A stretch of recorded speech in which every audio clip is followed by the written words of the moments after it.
Question number 29. This is about consolidated application of tax, special assessment, license fee, and the debt. Now let's go directly to the question of this multiple choice. Based on the combined distincts between tax, special assessment, license fee, and debt, which imposition is not enforceable? Alin dito yung hindi enforceable through imprisonment for the willful non-payment? Again, andun yung willful non-payment. Sa taxation, pwede kang ma-imprison. It's not primarily intended to raise general revenue. So we're looking into those items that are other than the taxation. Kasi yung tax is to raise revenue. So una is identify muna natin yung bawat isang item kung ano ito. Una yung annual fee, privilege operating in a community swimming pool with the fee amount designed to cover the cost. To cover the cost, ito yon, isa sa indicator natin. We have license fee. Okay, annual fee kasi intended to sa quarterly chemical inspection, so that's a license fee. Second is 500 assessed against the property owners with the local government exclusively fund the construction of new drainage, specifically to alleviate the flood problems of Emerald community. So what is this? This is a special assessment. Okay, and the number 3 is 1 million balance owned to private construction firm to work completed, stipulated signed contract owed. The word owed is debt, so this is a debt.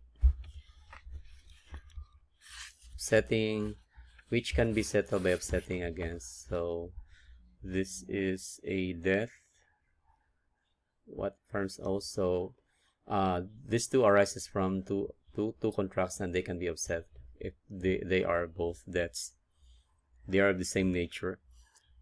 Ang ikaapat naman ay 15% levy sa rental income commercial spaces, proceeds of which are remitted to national revenue. So this is a tax, obviously. Now, so hindi ito yung hinahanap natin kasi nga dito is yung second nating criteria is not primarily intended to raise revenue. Ito na lang yung not imprisonment.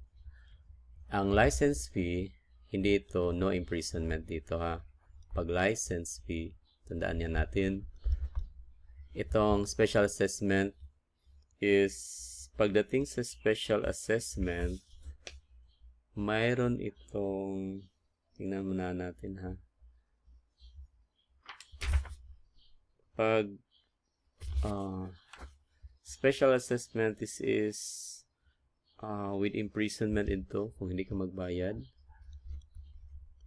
If willful ka na hindi talaga magbayad ha. So with imprisonment yan. Yung number 3 death is no imprisonment. Basta death, no imprisonment yan ha. Basta si tax is, although civil in nature, still mayroon siyang imprisonment pag hindi ka nagbayad. Ang sabi kasi dito, pag halimbawa, willful non-payment. Willful non-payment. Pero kung wala ka talagang pambayad, halimbawa, you're not willfully avoiding the payment of tax, kasi wala ka talagang pambayad, then yun, hindi ka ma-imprison kung ganun. So, kukunin yung mga properties mo, yung mga ganyan. Pero kung willful, yung nakita nila na nagtatago ka talaga, so that would be subject to imprisonment. Pag that, okay. So, therefore, ang answer natin is letter 1 and 3. Letter A. Okay, for this.